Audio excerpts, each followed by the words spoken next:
Welcome to the Find Your Voice, Change Your Life podcast with psychologist Dr. Doreen Downing. Listen in as Doreen interviews people who felt they didn't have a voice or who suffered extreme speaking anxiety.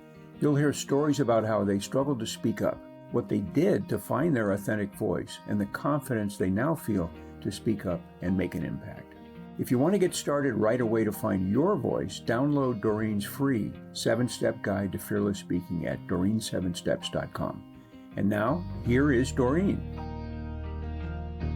This is a wonderful experience to be able to drop in and have a conversation with you. You're a brand new friend to me in the mindfulness community. I love that. And I love that we are on this journey together and supporting each other. That's one of my passions. Yeah, well, you sent me a bio, and I want to start there before we get into your story. As the Chief Experience Officer at Living Well USA, Patty de Vries has dedicated her life to guiding individuals and teams toward personal and professional transformation. And with a background in psychology, a distinguished athletic career at Stanford, and decades of experience in wellness leadership, including at Stanford University, she masterfully integrates science, spirituality, and practical wisdom to help people align their thoughts, energy, and actions with their highest potential. I want to say highest potential. And potential is just, it's so deep and complex and beautiful and possible. I love that word, potential. It's a beautiful potential. Everything Yeah. about it radiates opportunity. And that's one of the reasons I really love it. Uh-huh. The other thing that came out in reading your bio right now that I hadn't really laced together was the way in which wellness seems to be the thread. Yes, when I was a child, I grew up in North Dakota and very different place from California. I love my roots. My daughter and grandson and son-in-law now live there. But I grew up in a world where people weren't always healthy. My dad struggled with alcoholism. My mom struggled with her weight and type 2 diabetes, with mood disorder of some type. And I learned very early on that I didn't want to suffer. I didn't want to be an unhappy person in the world because I also saw what it did to other people. When my mom was unhappy, she lashed out. When my dad was struggling, all of us were impacted by it. And so I set out on a journey to really understand myself in a different way so that I could show up more consistently. Oh, well, that really puts a start on our conversation to really go back to those moments, those early moments. And here you are, you pop out into the world and you pop out into this particular family, which is, but isn't it amazing that I hear you're going, I'm observing something that I don't like or that I don't want to be. Isn't that something amazing that, but you still had to be impacted. And so, because we're talking about voice, having a voice, what was it like either having or not having a voice in that family dynamic? There were secrets, there were traumas, there was a suicide that no one talked about. And counseling just didn't exist in our family because it was an era where you just didn't talk about your family problems. You didn't air your dirty laundry. And that could be painful because there were often times that things happened within the family unit that I would go to school and just have to hide and just have to quietly absorb things. And so for lots of years, I felt quieted. I think one of my mom's favorite sayings was that children should be seen and not heard. And I took that very literally. And being seen and not heard has served me well. And I do want to say that I learned, and I wouldn't choose to do this to any child, but I did learn that children to be seen and not heard, which meant I listened. Oh, I was going to say that. I was going to say that because I learned that too. This is fantastic. I'm so glad you're opening that up as an opportunity, that there was something about listening. Say more. Yeah, so the listening, the watching, the observing, Yes. the feeling. At some point, I lost the touch with the feeling. As an athlete, I was expected to show up and be my best every day. And again, you didn't talk about it. If there's the problem, unless you were injured and couldn't go out on the field, you show up and you do your best. I remember in high school, we would do jumping, and I was the only girl for many years. I started training at 12 years old, petitioned the district to let me lift weights with the boys. And I had to keep up with the boys, which meant I didn't have an off day and I had to work really, really hard. And it was hard because I remember specifically these things called box jumps. And we would have to jump up onto a box. And this box wasn't just a couple inches, this was a couple feet. And not only did we have to jump up onto the box, but we were carrying plates, like 25-pound plates. I don't remember what I carried, but at the Uh-huh. time I was really strong. And so we had to jump repeatedly onto these high boxes with these weights in our hands. So we couldn't even use the arms, right? You were weighted down. And I used to fall a lot, and my shins were bloody and bruised and scraped up and scabs all over it. And I was a cheerleader at the time because I was desperately trying to prove that I was feminine, even though I was a weightlifter and my nickname was Brute. So there were a lot of things at play, right, that I was sort of listening to and balancing and trying to understand. And I had a coach that was very controlling. And like anything, you don't see it coming on. I was 12 years old and so excited to be part of something that I was really good at. And so I didn't see the continual shutting down of anything that didn't align with what he had to say. And it wasn't until I went to Stanford that I was told to question everything. And so that was also a really good thing. Now, I didn't start questioning that. I still listened a lot. I contained my emotions the best I could because I didn't know how to manage them. And eventually, it took me till in my 40s, early 50s to really understand who I am at my core and to be proud of that person. Before that, it was I needed to show up and do something. I had to either compete or create something or polish something or finish something or clean something. It was never um, it was never about who I was. Yeah, thank you. Well, I'm going to get to that waking up point pretty soon, but I want to stay a little bit longer in the way that you're opening up what it was like to both not have a voice, but also have the opportunity to develop this way of being somebody who can tune in to what's happening around her. And yet, especially what you talked about with the coach, just feeling like you're, I was going to say, in a box. Yeah. Yeah. He had his expectations. I was his first female athlete. And so, he was practicing, he was on a journey. I can see now that he did the best he could. But it was a very controlling, very, very limited way for me to experience the world. And I don't regret it. It was a chance for me to, like I said, listen and see the impact of somebody's energy on an entire team, not just me, but I would see what would happen when he would literally scream at me and, was upset on any little thing. And I would watch the men, they were young boys at the time, but they just didn't even know how to react. They would sort of pull back, because of the energy in the whole place. And if my coach was in a bad spot, everybody knew it. And that to me it's now become evident that those people really just throw up all over us when they don't understand their energy, their power, their voice. And that's unfortunate because those of us who are sensitive to that energy, we withdraw and we move Yeah. away. Yes.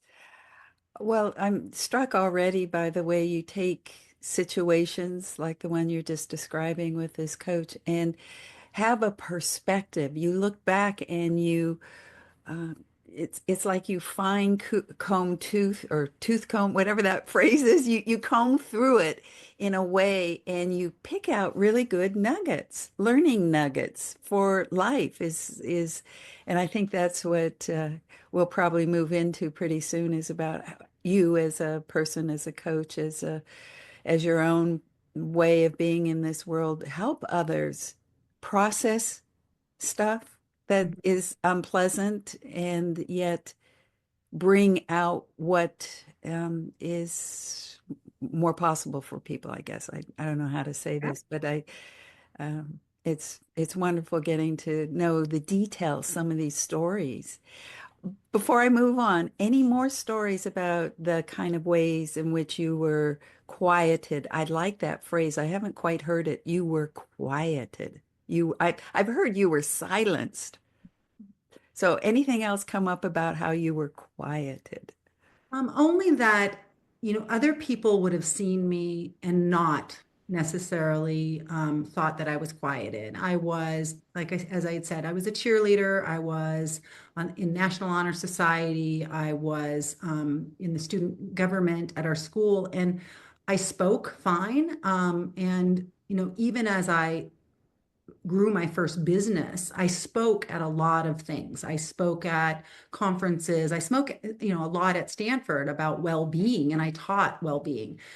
But it was a defined way of being. It was sort of who the world expected me to be. And, I've lost relationships since I've shifted that. And I know we're going to talk a little bit about the shift, but I became this person that was just agreeable to everyone. Mm-hmm. And it served me, Mm-hmm. right? I built a wonderful business by not, making waves because I have a lot of energy to put towards things like that. But I was very careful not to make waves, not to disagree. The customer was always right. And again, all those things served me. I do believe it could have still served me to have my voice and be healthier and done the same things even better. Mm-hmm. Yeah. As I listen to today to you, I almost see a mirror, and it really touches me to see some of my own journey in you reflected back. And it also helps me just listening to you to tap into the strength of what I learned as a quieted person and becoming a psychologist. I mean, that's all about listening, and it's all about deep listening, right? So, um, yeah, also moving through in high school and kind of being out there, head of the cheerleaders, a homecoming queen, and but behind the facade. And that's something I spoke about last week at our mindfulness conference, is that even with my PhD, I felt like I was hiding back here, right? So somewhere along the line, you got clear about that you were hiding, or that there was something more. How did that happen? For me, the real transformation has happened since COVID. At When COVID happened, my dad had died the year before. My back had gone out. I couldn't walk for a few weeks, and then I ended up walking pretty hunched over for about 9 months until I had surgery in January of 2020. And Ooh. I reluctantly had surgery. I thought somehow I could maybe heal it myself, but that wasn't happening. And it certainly wasn't going to happen with the focus I had at the time on my role at Stanford. I gave everything to that role. And so, not that I wasn't taking care of myself, it's just that my focus, my full focus was really on that role. And when my back went out, when I had the surgery in January, I was on disability for 6 weeks, still called in, got reprimanded a few times because I couldn't help myself. And then COVID hit. And so I only went back to work for a few days. Maybe it was a week until we got sent home for COVID. I couldn't get rehabilitation on my back surgery. I had four, pins in my back and a metal plate put in. Mm. And And so I walked on the land. And the longer I walked on the land, the more I realized I needed to have some better trails so I didn't slide down the hill.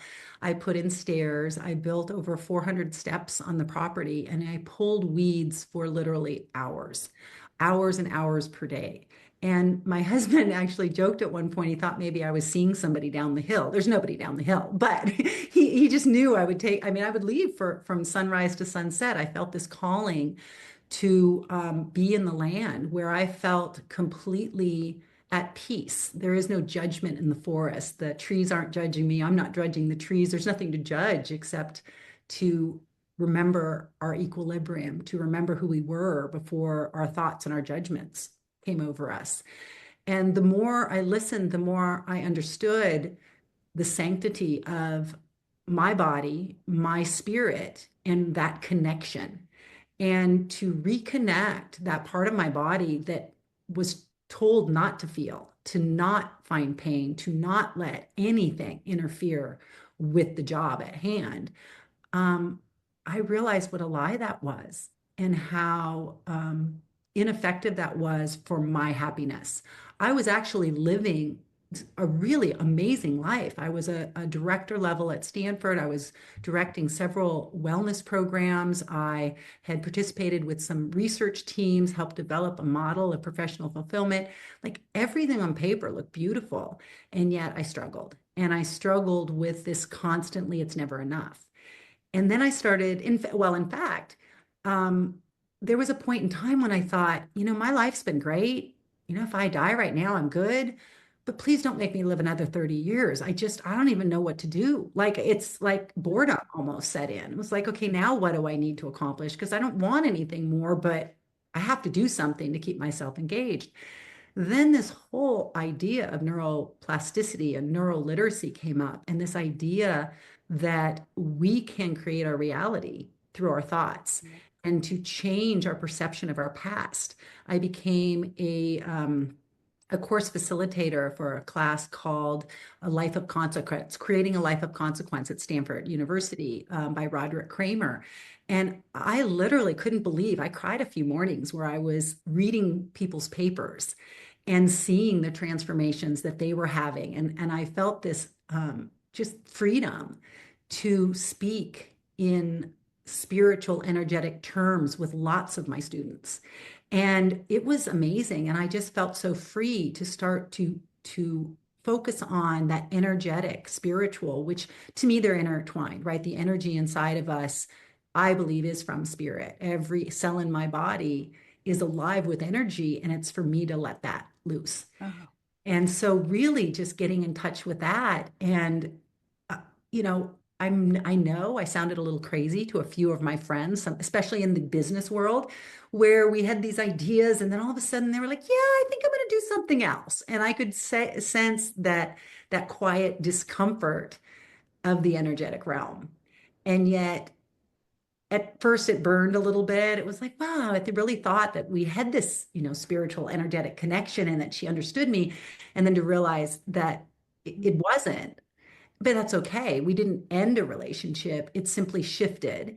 And I was able to say, we're going to come back on the journey. I don't end relationships. I simply let them drift away. And then they almost always come back. Yeah. Well, where you started with the journey into the land and how that infused you with a growing and a waking up and a nourishing. And that was a beautiful kind of image of you spending so much time on literally the earth and then what you got for it. But the other thing I noticed is what we were talking about earlier, listening, that there wasn't a lot of noise. You just listened. You didn't have your distractions and your activity and your drive. You just had your beingness that seemed to start to grow there. I'm going to take a brief break and be right back because I have some other questions about the energetics and spirituality, which you just mentioned, and how it's in our every cell. Thank you. Just a moment. Be back. If you want to get started right away to find your voice, download Doreen's free 7-step guide to fearless speaking at doreen7steps.com. Hi, this is Dr. Doreen Downing back with Patty de Vries, who's just telling us today an amazing story of how the actual quieting of herself, her psyche, her body, her spirit, her voice, gave her some new perspective and this deep ability to be with and listen to what's around. And that something that maybe for us, and this is one of the lessons I'd like my listeners to consider today, is that something that was not so good for you, let's be with it. Let's look into it and see what opened up for you by having to go through that experience. Thank you, Patty. We're back now. So you were talking, I want to pick up again, the spirit and the energetics, and every cell of our body having this aliveness, right? That is what I Yeah. felt when you were talking about it.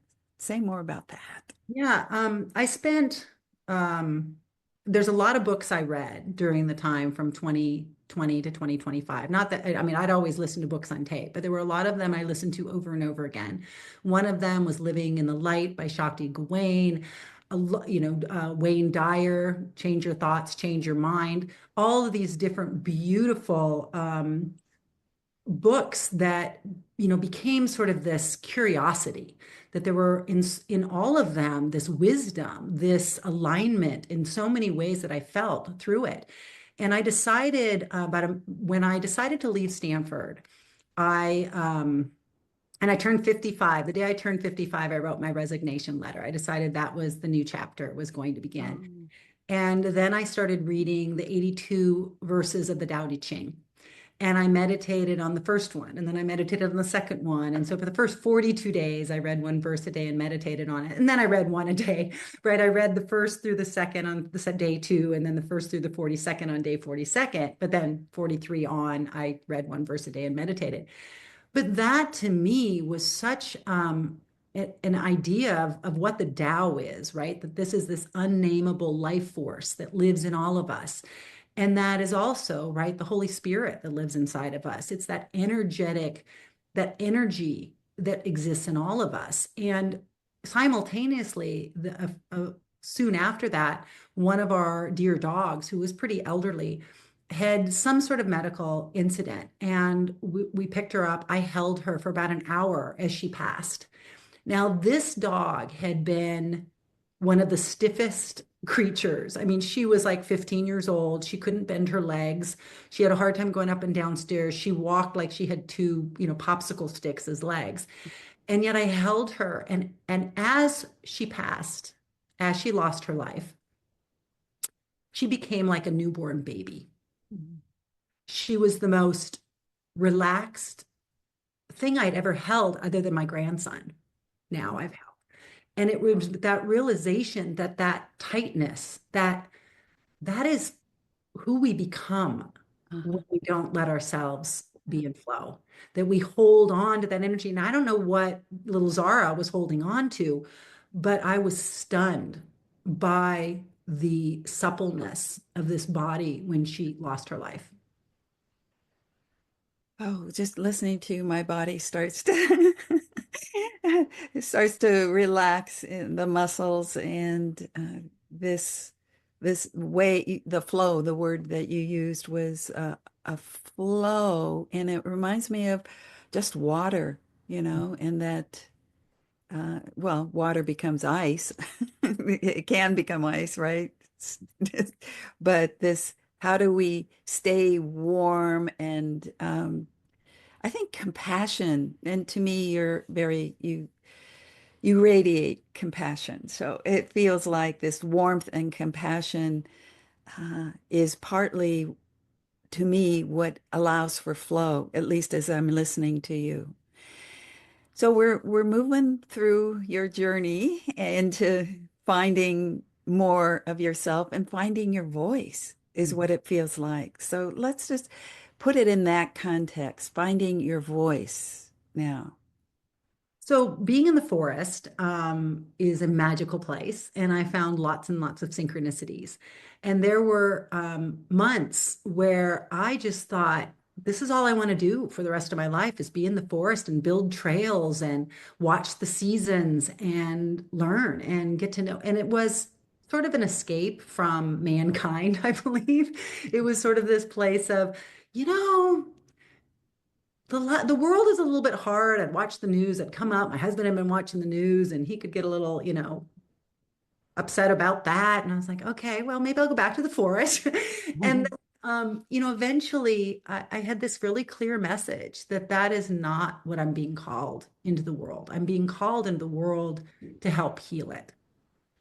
I'll get emotional. Uh, That we who find that joy, find that light within us, that our obligation then is to share it. uh, Thank you for being here today to share your voice and your insights, your wisdom, your vulnerability right now too, being so real. It's And a beautiful gift. And yeah, it's not an obligation. Let me take that back if I said obligation. It is a gift that I truly feel um, is for me to share and is for me to give. And I'm finishing up my ebook, and it shares a lot of this, right? It shares a lot of my journey. It shares a lot about flow. And it feels like a gift to the world because I see people suffering. I talk to people more and more, my friends, people I've talked to about neuroliteracy. They'll say, oh, yeah, yeah, that's easy. That's that, yeah, yeah, yeah, that's good. I study that. And then when something gets really hard, they will call me and they'll say, okay, maybe I'm ready to listen. This is a really tough situation and I can't get myself out of the rumination. And what you said earlier, I believe is my gift. I can literally find a positive in everything. And, that came from an early age. That same coach, it's kind of a yeah, funny story. The same coach, I would think I was pretty young, and he really got upset. He was really, really upset.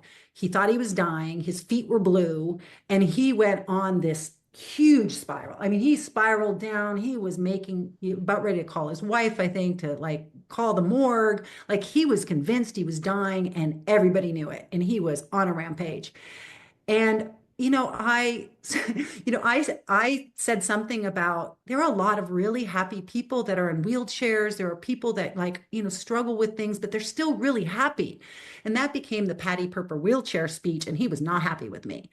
Well, it came to find out that he had worn new blue socks that hadn't been washed. And so it was just the dye from his feet. So it was another one of these things that, it was this realization like he had spent how long yeah, going down this spiral. It may have been only an hour or two, but it was still, he was convinced he was going to die.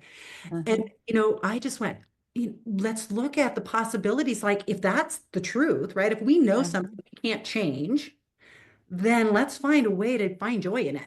Yeah, yeah. Thank you. That's something that's really going to pop for people listening to what you just said, the purple patty or patty purple. The other thing that just happened when you said obligation, I know my body kind of went, oh, but you caught it yourself. It's like you are listening to yourself. You are being with yourself all the time. And so, wait, let me just go back to that and say it's my gift. And I know what my gift is. Ooh, that feels good. Well, we're getting closer to the end. I want to make sure that you get to talk about whatever is happening now for you in whatever you're offering. Thank you. The offerings are transforming as we speak because again, I'm on this journey and I feel this gift to share. So I'm putting the finishing touches on my ebook, which I'm just trying to simplify the way to get it out. It's called Living Well Within. And it's really about going inside, finding that flow, finding our authentic nature and celebrating it so that our voice just comes out. I've started something called oming. And really what it is which has helped me a lot. It's sort of like humming, but I'll just put a song on and I will ohm through it and I will just open my voice and see what pops out. It's not me trying to sound good, it's that vibration Yes. that goes all the way down. And I started doing it with friends and feeling that connectedness when we get in sync. It's Yeah. like that tuning fork, right? When we have a room full of tuning forks, they sync up. Well, so do people when given the opportunity. And to feel that connectedness, that resonance with other people in the physical realm is such a gift. And that's helping me show others that joy, that connectedness, and that energy spark that we can have when we align ourselves with other beautiful people. Energy spark. Mm. I mean, that's a visual that I hope the listeners can take with them, and they could also, that's true about the spark. Is like today, it feels like you set off sparks for people who happen to be with us today. And uh, anything else before we put, I was going to say a period, before we put a comma. This is a conversation. I just want to have people be feeling like it goes on and on and on. The only thing I think, that I want to add is that we can change any given situation by a change in perspective. We can find joy in what we do. My husband laughs and he sometimes gets in a mood and he goes, "Well, you're just lucky. You get to just play all day." Well, I come in covered in mud and burrs and everything, but he sees me so joy-filled. He thinks it's just fun and games with when I know the hard work I'm doing. It's not that it's the fun work, it's that I've made the work fun. And I believe that's our opportunity. Mm. Oh, I feel so full. I feel sparked. Hey, Thank you. Thank you so much, Patty. thank you very much. Really appreciate you, Doreen. Thank you for being with us today for this episode of Find Your Voice, Change Your Life. Each person Doreen interviews shares what has helped them find their voice. You can learn from these guests and find your voice so you can be confident to speak up and speak out. And remember to download Doreen's free 7-step guide to fearless speaking at doreen7steps.com. We hope you enjoyed the show and will return next time. Until then, goodbye for now.